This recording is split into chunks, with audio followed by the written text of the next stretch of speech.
Hello guys, good afternoon. Welcome back to the English Survival Guide. Hope you're all having a fabulous Saturday afternoon. So I'm here sitting, got me a cup of coffee. I also got a pot of hot water and I'm gonna have coffee this afternoon. So one of the problems in learning English is that sometimes we use our mother tongue's logic while speaking English. A case for that might be saying, in Indonesia sometimes we say, ayo kita jalan, or apa kamu pernah? Ya, saya pernah. Ya, aku udah pernah.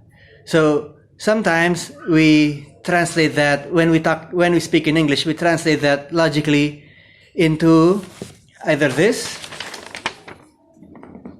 let's we, or I have ever. So these two, well, they're actually not the correct expression in English because it's a translation of the logic that we use in Bahasa Indonesia. So I'm not going to dive deep into the rules, the grammar and that. But the point I'd like to make here is that first and foremost, do not translate the concepts in Indonesian or in whatever mother tongue you're using into English per se, because the rules in our mother tongue might not apply in English.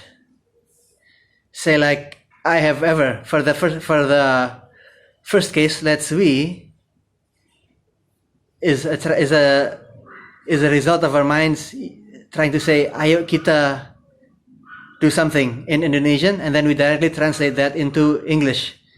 So when we open our mouths, what comes out is, okay, let's redo this. Whereas in fact, what we should be saying is, okay, let's do that, or let us do that, or let us try that method, or anything. So that's the result of using the mother tongue's logic into the English logic. The second one I'd like to point out is I have ever. So similar to let's we, which is actually let us. I have ever is when somebody asks you like, have you ever tried that ramen restaurant in Plaza Senayan?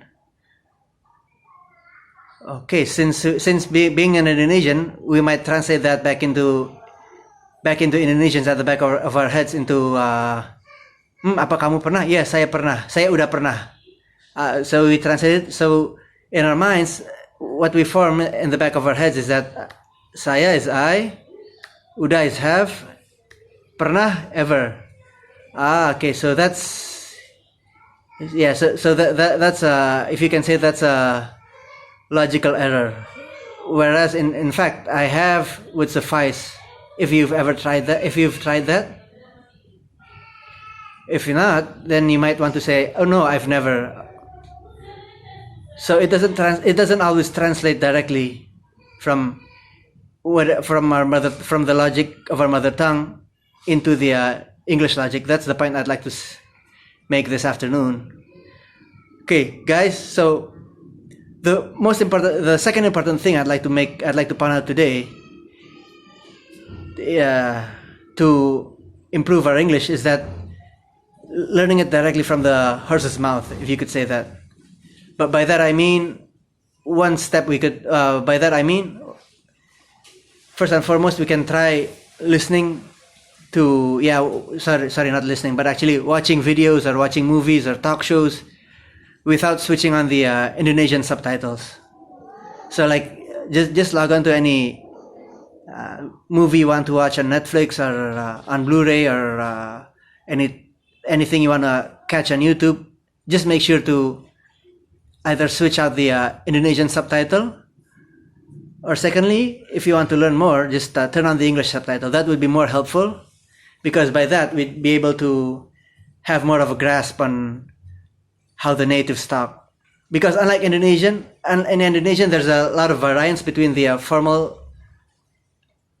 between the formal Bahasa Indonesian and the spoken one, whereas in English the gap is not that wide compared to Indonesian. Okay guys, Hope I gave you a tip to improve our English. I hope you guys are having a great Saturday afternoon, and I raise a cup of coffee to you guys. Bye. Have a great afternoon.